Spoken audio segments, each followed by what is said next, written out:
Hello అండి. ఈ వీడియోలో రీబోర్న్ నెక్స్ట్ పార్ట్ చూద్దాం. ప్రీవియస్ పార్ట్స్ యొక్క ప్లేలిస్ట్ లింక్ ఈ వీడియో డిస్క్రిప్షన్‌లో ప్రొవైడ్ చేశాను. ఫస్ట్ ఆ వీడియోస్ చూసి ఇది ఫాలో అవ్వండి. లేకపోతే కన్‌ఫ్యూజ్ అయిపోతారు. ఛానెల్‌లో ఇలాంటి వీడియోస్ వస్తూనే ఉంటాయి. సో, తప్పకుండా ఛానెల్‌ని సబ్స్క్రైబ్ చేసుకొని బెల్ ఐకాన్ ఆన్ చేసి పెట్టుకోవడం అస్సలు మర్చిపోకండి. ఎపిసోడ్ స్టార్టింగ్‌లోనే మింగ్ వాళ్ళ నాన్నగారు ప్రీవియస్‌గా మింగ్‌కి ప్రామిస్ చేసినట్టే ఆ హాలిడేస్‌లో వాళ్ళ అమ్మగారి దగ్గరికి పంపిస్తానని చెప్తాడనమాట. సో, వాళ్ళ అమ్మగారు వేరే కంట్రీలో ఉంటారు కాబట్టి ఆ కంట్రీకే ఇప్పుడు మింగ్ స్టార్ట్ అవుతాడు. వాళ్ళ నాన్నగారే మింగ్ కోసం లగేజ్ అంతా కూడా సర్దుతాడు. ఆ హాలిడేస్‌లో కొన్ని డేస్ వాళ్ళ అమ్మగారితో ఎంజాయ్ చేయొచ్చని చెప్పేసి మింగ్ ఆ కంట్రీకి స్టార్ట్ అవుతాడనమాట. వాళ్ళ అమ్మగారి దగ్గరికి. ఇంకో పక్క యూ వచ్చేసి ఎంతసేపు మన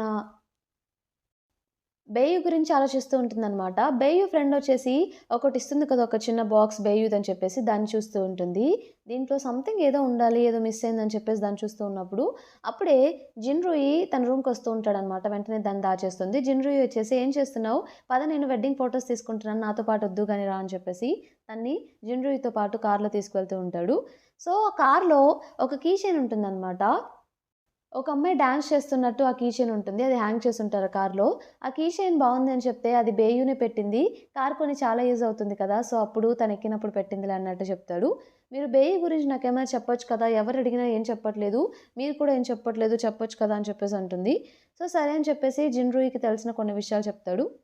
ఈ విలేజ్‌కొచ్చిన తర్వాత అందరూ తనని చాలా మంచిదని చెప్పేసి అడాప్ట్ అవుతుందని చెప్పేసి అనుకున్నారు. బట్ నాకు తెలుసు తనెవరికీ తెలియకుండా ఒక ప్లేస్‌కి వెళ్లి ఎప్పుడు ఏడుస్తూ ఉండేది పాపం.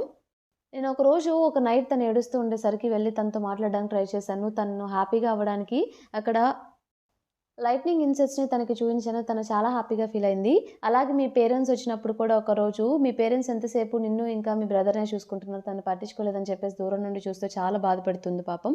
ఆ రోజు కూడా తను వెళ్ళిపోతే తనకి సర్ది చెప్పడానికి నేనే వెళ్ళాను. తను బాధపడుతూ ఉందని తెలిసేసరికి నేను వెళ్ళి, "ఏం బాధపడకు నీకు కూడా గిఫ్ట్ చాలా తెచ్చారు. పద మనం వెళ్లి గిఫ్ట్ తీసుకుందాం" అంటే, "లేదు నాకేం వద్దు" అన్నట్టు తను చెప్తుంది. "అదేంటి అలా అంటావు? పద వెళ్దాం" అంటే, "సరే పద" అని చెప్పేసి ఇద్దరు నడుచుకుంటూ వెళ్ళినప్పుడు వాళ్ళిద్దరూ ఇలా మాట్లాడుకుంటారు. "మీ పేరెంట్స్ నిన్నిక్కడి నుండి వాళ్ళ దగ్గరికి తీసుకెళ్ళట్లేదని చెప్పేసి నువ్వు బాధపడుతున్నావా?" అని చెప్పేసి జున్‌రుయి క్వెషన్ చేస్తే దానికి బెయ్యు ఇలా చెప్తుంది.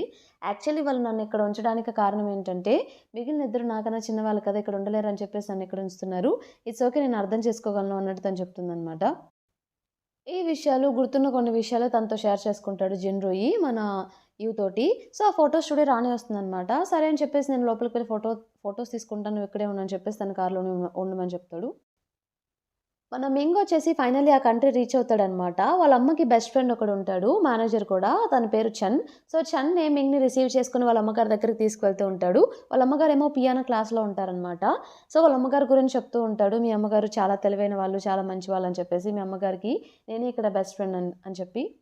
లోపల వాళ్ళ అమ్మగారు పియానో క్లాస్ చెప్తూ ఉంటే, బయట చెన్నొచ్చేసి మింగ్‌తో ఇలా చెప్తాడు. మీ అమ్మగారు ఫస్ట్ ఈ కంట్రీకొచ్చినప్పుడు ఒక బార్‌లో వర్క్ చేస్తూ ఉండేవాళ్ళు. అసలు తను రోడ్ సైడ్ ఒకసారి పియానో వాయిస్తూ ఉంది. అసలు ఎంత బాగా తను ప్లే చేస్తుందంటే, ఎవరైనా సరే మెస్మరైజ్ అవ్వాల్సిందే. అంత బాగా ప్లే చేస్తుంది అన్నట్టు వాళ్ళ అమ్మగారి గురించి చెప్తారనమాట. మీ అమ్మగారికి అంత మంచి స్కిల్ ఉందన్నట్టుగా. క్లాస్ అవ్వగానే వాళ్ళ అమ్మగారు మింగ్‌ని చూసి వెంటనే వచ్చి గట్టిగా హగ్ చేసుకుంటుంది. నిన్ను చూసి చాలా డేస్ అవుతుంది. చాలా హ్యాపీగా ఉందని చెప్పేసి. పద నీకు నా పియానో స్టూడియో చూయిస్తానని చెప్పేసి వాళ్ళ అమ్మగారు ఆ సరౌండింగ్స్ అంతా మింగ్‌కి చూపిస్తూ ఉంటారు. నెక్స్ట్ సీన్‌లో జిన్‌రూయి మ్యారేజ్ ఉంది. అలాగే న్యూ ఇయర్ కూడా వస్తుంది కాబట్టి ఇల్లంతా డెకరేట్ చేస్తూ ఉంటారనమాట. వాళ్ళ వేలో వాళ్ళ ట్రెడిషన్‌లో. సో, అలా డెకరేట్ చేసుకునేప్పుడు అందరూ ఎక్కడ కూర్చొని ఉంటారు ముచ్చట్లు చెప్పుకుంటూ. జిన్‌రూయి వాళ్ళ అమ్మగారు మాత్రం జిన్‌రూయి గురించి చాలా పాజిటివ్‌గా చెప్తూ ఉంటారు. ఇంత మంచి అబ్బాయిని నేనసలు ఎక్కడ చూడలేదు. ఎంత లక్కీయో మా అబ్బాయి అసల ధనవంతురాల ఫ్యామిలీ నుండి ఒక పెళ్లి సంబంధం వచ్చింది. వాళ్ళు ఒప్పుకున్నారు కూడా.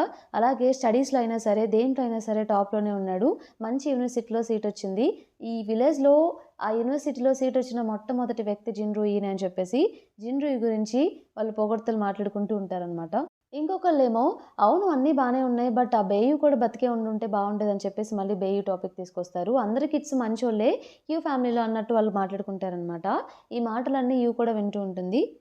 సరే టాపిక్ ఎందుకు మళ్ళీ అటు వెళ్తుందని చెప్పేసి వేరే వాళ్ళేమో లాస్ట్ ఇయర్ గుర్తుందా ఫైర్ వర్క్స్ మనకి మంచిగా లైవ్లీగా భలే కాల్చుకున్నామని చెప్పేసి మాట్లాడుకుంటూ ఉంటే అప్పుడే యూకి ఒక సిట్యుయేషన్ గుర్తొస్తుందనమాట పాస్ట్‌లో జరిగింది. అదేంటంటే ఒకరోజు బయట తను ఇలాగే ఫెస్టివల్‌కి, న్యూ ఇయర్‌కి ఎక్కడికి ఆ విలేజ్‌కొచ్చినప్పుడు ఫైర్ వర్క్స్ కాలుస్తున్నారని చెప్పి బయటికి వెళ్లి చూస్తే జిన్‌రూయి ఇంకా బేయు వాళ్ళిద్దరూ ఫైర్ వర్క్స్ చూస్తూ ఉంటారనమాట. వాళ్ళిద్దరిని తిను చూస్తుంది. ఆ సిట్యుయేషనే తనకిప్పుడు గుర్తొస్తుంది ప్రెజెంట్‌లో. మన మింగేమో తన ఫ్రెండ్స్‌తో చాట్ చేస్తూ ఉంటారనమాట. వాళ్ళొచ్చేసి ఎలా ఉందిరా ఫ్రాన్స్‌లో అని చెప్పేసి టెక్స్ట్ చేస్తూ ఉంటారు. అలాగే అనుకోకుండా తనేం చేస్తాడంటే యూకి కూడా టెక్స్ట్ చేస్తాడు కావాలని చెప్పేసి. యూ ఏంటి అని రిప్లై ఇస్తే, లేదు సారీ బై మిస్టేక్ వచ్చింది అన్నట్టు కవర్ చేస్తాడు. ఏంటి నేను ఫ్రాన్స్ వచ్చాను కదా! ఇక్కడ ఎలా ఉందా అని చెప్పేసి అడగవా అంటే, సరే చెప్పు అన్నట్టు తను చెప్తుందనమాట. అప్పుడే వీడియో కాల్ చేస్తాడు సడెన్‌గా. వీడియో కాల్ చేసి వెనక వాళ్ళ అమ్మగారు పియానో వాయిస్తూ ఉంటే, వినిపిస్తుందా అంటే, ఆ! వినిపిస్తుంది. మైక్రోఫోన్ లేదు బట్ మాట్లాడలేను. టెక్స్ట్ చేస్తాను ఏమైనా మాట్లాడాలంటే అన్నట్టు తను చెప్తుంది. వాళ్ళ అమ్మగారు పియానో వాయిస్తూ ఉంటే అది వినిపిస్తాడనమాట. చాలా బావుంది అన్నట్టు తను చెప్తుంది మింగ్ తోటి. మింగ్ వచ్చేసి వాళ్ళ అమ్మగారు ఇక్కడే హ్యాపీగా ఉన్నారు. వాళ్ళ పేరెంట్స్ విడిపోవడమే తన లైఫ్‌కి మంచిదైనట్టుంది. అదే తనకి మంచిది అన్నట్టు మాట్లాడుతూ ఉంటాడనమాట. నాకు ఒక్కొక్కసారి అనిపిస్తుంది వీళ్ళెవరికీ నేను ఇష్టం లేదేమో, వాళ్ళందరికీ అన్నెసెసరీ అయిపోయానేమో అన్నట్టు తను మాట్లాడుతూ ఉంటే, బాధపడుతూ ఉంటే, దానికి మన యూ వచ్చేసి ఎందుకలా అనుకుంటావు అలా ఏం కాదులే అని చెప్పేసి మోటివేట్ చేస్తూ ఉంటుందనమాట. మింగ్ సరే అని చెప్పేసి ఇక కాల్ కట్ చేస్తాడు. నెక్స్ట్ సీన్‌లో యూని వాళ్ళ నాన్నమ్మ ఒక చిన్న హెల్ప్ అడుగుతారనమాట. పైన అటక మీద ఒక సూట్ కేస్ ఉంటుంది. అది తీ బయటకని చెప్పేసి. సరే అని చెప్పేసి తను పైకి వెళ్ళి నిచ్చెనేసుకొని చూస్తూ ఉంటుంది ఏదా అని చెప్పేసి. ఆ సూట్ కేస్ తీసిన వెంటనే కింద ఒక డైరీ కనిపిస్తుంది తనకి. ఒక బుక్ కనిపిస్తుంది. ఎవరిదా ఇదని చెప్పేసి వెంటనే ఆ బుక్ తీసుకొని చదువుదామని చెప్పేసి సోఫాలో కూర్చొని ఓపెన్ చేసి, ఈ డైరీలో ఒక సీక్రెట్ రాసాను. ఇది ఎప్పటికైనా సరే ఎవరికన్నా తెలియాలి. నా ఫ్రెండ్ లైఫ్ అలా అవ్వడం నాకిష్టం లేదని చెప్పేసి, నా పేరు క్విన్ అన్నట్టు ఆ బుక్‌లో రాసుంటుంది. అప్పుడే తనకేదో సౌండొస్తే వెంటనే బుక్ క్లోజ్ చేసి దాచేస్తుందనమాట. ఎవరా అని చెప్పి చూస్తే వాళ్ళ అమ్మగారు అక్కడ బయట కూర్చొని బాధపడుతూ ఉంటారు ఆకాశాన్ని చూసి. అదేంటి ఈ టైంలో ఎందుకు ఇలా చేస్తున్నారని చెప్పేసి తననుకుంటుంది. నెక్స్ట్ డే ఏమో మింగ్ ఇంకా వాళ్ళ అమ్మగారు మింగ్ కోసం కుకింగ్ చేస్తూ ఉంటారనమాట. మోమోస్ చేయాలని చెప్పేసి. వాళ్ళ అమ్మగారికి కుకింగ్ అసలు రాదు. అయినా కూడా మింగ్ కోసం ట్రై చేస్తూ ఉంటారు.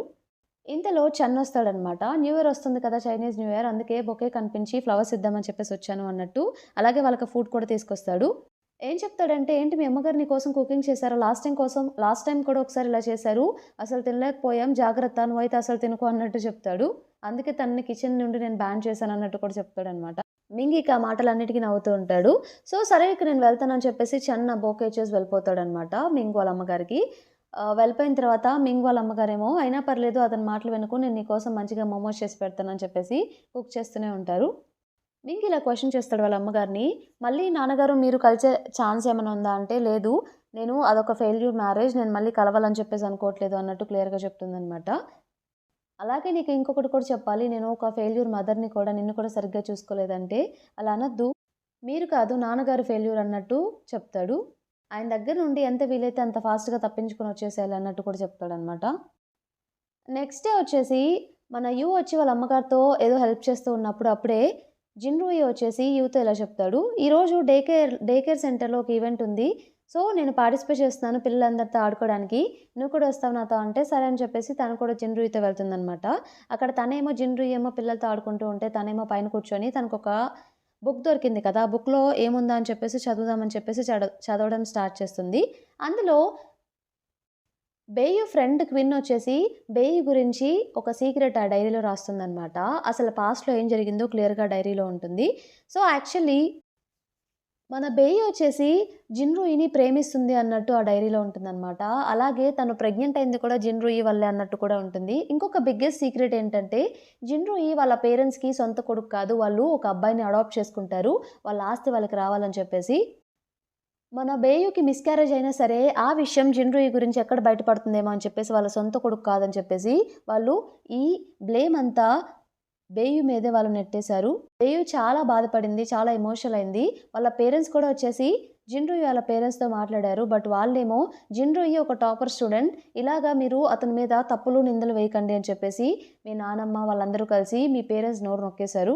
మీ పేరెంట్స్ కూడా బేయుని అర్థం చేసుకోకుండా హాస్పిటల్‌కి వెళ్లి తనని కొట్టారు. తను చాలా బాధపడింది పాపం ఏం చేయాలో అర్థం కాక. ఆ విలేజర్స్ కూడా తనని చాలా పెద్ద పెద్ద మాటలే అన్నారు. తనకి మిస్‌క్యారేజ్ అయిందని చెప్పేసి, తనకి ఎయిడ్స్ ఉందని చెప్పేసి. ఈ నిజం తెలిసాక ఒక్కసారిగా షాక్ అవుతుందనమాట. అంటే ఇదంతా జిన్‌రూయి వల్ల జరిగిందా అని చెప్పేసి.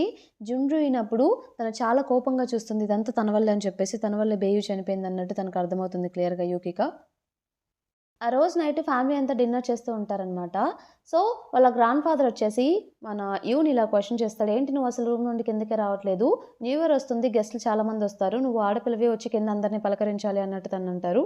ఈ గ్యాప్‌లో జిన్‌రూయి వాళ్ళ అమ్మగారు కూడా, అయినా తను ఇక్కడ ఈ విలేజ్‌లో స్కూల్ సరిపోతుంది కదా! తనిక్కడ బానే చదువుతుంది కదా! సిటీలోకి తీసుకెళ్ళి మరి ఆ స్కూల్‌లో జాయిన్ చేయాలన్నట్టు, ఒక ఆడపిల్లని అవసరమా? సరే మీ అబ్బాయి అంటే ఓకేలే అన్నీ చూడాలన్నట్టు మాట్లాడుతూ ఉంటుందనమాట.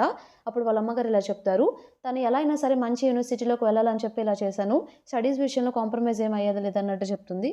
ఈ మధ్య చూస్తున్నాం కదా! పిల్లలు సిటీలో చదివే పిల్లలు ఎలా అయిపోతున్నారో, ఇక మీ ఇష్టం, మీ అమ్మ ఏమవుతుందో అన్నట్టు అంటుందనమాట. తనకిక చాలా కోపమొస్తూ ఉంటుంది. ఎందుకు ఇలా మాట్లాడుతున్నారని చెప్పేసి. సో, వెంటనే మొహం మీద ఇలా అంటుంది. మరి బేయు ఇక్కడే చదివింది కదా విలేజ్‌లో. తన గతి ఎందుకు అలా పట్టింది మీరే చెప్పండి రీజన్ ఏంటో అన్నట్టు క్వెషన్ చేస్తుంది మొహం మీద అందరి ముందు. బేయు చావుకి అలాగే జిన్‌రూయికి ఎటువంటి సంబంధం లేదా? నువ్వే చెప్పు జిన్‌రూయి అన్నట్టు డైరెక్ట్‌గా సూటిగా అడిగేస్తుందనమాట. జిన్‌రూయి వాళ్ళ అమ్మగారు, "ఏంటి నువ్వు అలా మాట్లాడుతున్నావు? జిన్‌రూయి అలాంటి వాడైతే ఎందుకు ఒక మంచి ఫ్యామిలీ నుండి వాళ్ళ అమ్మాయిని జిన్‌రూయికి ఇవ్వడానికి రెడీగా ఉంటారు. జిన్‌రూయి మీద కావాలని చెప్పేసి నిందలు మోపకు నువ్వు" అన్నట్టు క్వెషన్ చేస్తుంది. అలాగే వాళ్ళ నాన్నగారిని కూడా, "మీ ఫ్యామిలీలో అమ్మాయే ఇలా మాట్లాడుతుంది. మీరు స్టాప్ చేయరా" అన్నట్టు క్వెషన్ చేస్తుందనమాట. వాళ్ళ నాన్నగారు ఆపు అన్నా కూడా తిను మళ్ళీ బేయు గురించి మాట్లాడుతూ ఉంటుంది. "తను చనిపోయింది ఒక్కరికి కూడా బాధ లేదు. దాని రీజన్ కూడా నాకు తెలుసు." అప్పుడే జిన్‌రూయి వచ్చేసి, "తను చనిపోయింది కదా! తన పాస్ట్ ఇక మాట్లాడుకోవడం ఎందుకు? అందరికీ తను మంచిదానిలాగే తెలుసు. ఇక ఇవన్నీ ఆపేసి డిన్నర్ చేద్దామని చెప్పేసి తనని మాట్లాడనివ్వకుండా ఆపేస్తాడు. ఆ రోజు నైట్ అంట్లు కడిగే అప్పుడు వాళ్ళ అమ్మగారు, వాళ్ళ అమ్మగారు యూతో అంటారు. "ఏంటి నువ్వు అందరు పెద్దవాళ్ళున్నప్పుడు నోరు జాగ్రత్తగా పెట్టుకో. ఎలా పడితే అలా మాట్లాడుతున్నావంటే" "ఏంటమ్మా అలా అంటారు? మన బేయుకి జస్టిస్ జరగడం మీకిష్టం లేదా? నిజం తెలిసి కూడా ఎందుకు ఇదంతా చేస్తున్నారంటే" "ఇంక ఆపేసేయి. ఎందుకు అతని మీద ఇలా చేస్తున్నావు? నీకంత పౌరుషం ఉంటే మంచి యూనివర్సిటీలో సీట్ దక్కించుకొని చూపించు" అన్నట్టు వాళ్ళ అమ్మగారంటారు. నెక్స్ట్ డే మార్నింగొచ్చేసి ఫెయి మన జిన్‌రూయి తన మ్యారేజ్ ఉంది కదా! సో, సూట్ డెలివరీ చేయడానికి ఇంటికొస్తాడనమాట. డెలివరీ చేసిన తర్వాత జిన్‌రూయితో ఇలా చెప్తాడు. బెయ్యి కూడా ఉండుంటే చాలా హ్యాపీగా ఫీల్ అయ్యేదని చెప్పేసి ఫెయి ఇలా అంటాడు జిన్‌రూయితో. ఆ కాన్వర్జేషన్ మన కూడా వింటుందనమాట. ఫెయి వెళ్ళిపోతుంటే ఫెయిని ఆపి ఇలా క్వెషన్ చేస్తుంది. బేయు వచ్చేసి జిన్‌రూయి వల్లే ఇదంతా జరిగింది బేయుకి. తను చనిపోయింది. ఇప్పుడు నువ్వు నిజంగా బేయు ఫ్రెండ్‌వయితే నాకు హెల్ప్ చెయ్యి. ఇదంతా మనం ఆపాలి అన్నట్టంటే, ఏంటలా మాట్లాడుతున్నావు? బేయుకి కనుక ఈ విషయం తెలిస్తే తను చాలా హర్ట్ అవుతుంది. జిన్‌రూయి అలాంటి వాడు కాదు. ఎప్పుడూ జిన్‌రూయి గురించి తప్పుగా మాట్లాడకు అన్నట్టు ఫెయి చెప్తాడనమాట. మీ అందరికి ఎందుకు నేను చెప్పేది అర్థం కావట్లేదని చెప్పేసి తను ఏడ్చుకుంటూ పరిగెత్తుకుంటూ వెళ్ళిపోతుంది. ఆ రోజు నైట్ తనేం చేస్తుందంటే, ఆ మ్యూజిక్ బాక్స్ ఉంటుంది కదా! సో, జిన్‌రూయి కార్‌లో ఉన్న డాన్స్ బొమ్మ మ్యూజిక్ బాక్స్‌లో పెడితే అది ఆన్ అవుతుందనమాట. అదే బాక్స్ కావాలని చెప్పేసి జిన్‌రూయి రూమ్‌లో పెడుతుంది. జిన్‌రూయి దాన్ని చూసి ఒక్కసారిగా భయపడతాడు. సో, అప్పుడే తిను లోపలికొస్తుందనమాట కూడా. మీకొకటి చెప్పనా? నైట్ నాకు బేయు కల్లోకొచ్చేసి మీ కార్‌లో ఉన్న ఆ బొమ్మే ఈ మ్యూజిక్ బాక్స్‌కి కీ అన్నట్టు చెప్పింది. అదే నిజమైంది. తను నా కల్లోకి ఎందుకొచ్చిందంటారు? తనకేమన్నా ఇంకా ఏదైనా విష్ నెరవేరాలేమో అన్నట్టు చెప్తూ ఉంటుందనమాట. నిజం చెప్పండి ఆ ఫోటోలో ఉంది మీరే కదా మ్యూజిక్ బాక్స్‌లో అంటే, ఏంటలా మాట్లాడుతున్నావు? నేను కాదు అన్నట్టు చెప్తాడనమాట జిన్‌రూయి. అబద్ధాలు చెప్తే కాన్సిక్వెన్సెస్ కూడా అలానే ఉంటాయన్నట్టు చెప్తుంది. ఇంతటితో మనకి ఎపిసోడ్ కంప్లీట్ అయిపోతుంది. ఈ ఎపిసోడ్ మీకు నచ్చిందనుకుంటున్నాను. నచ్చితే తప్పకుండా ఛానెల్‌ని సబ్స్క్రైబ్ చేయండి. అలానే వీడియోని లైక్ చేయండి. Thank you for watching.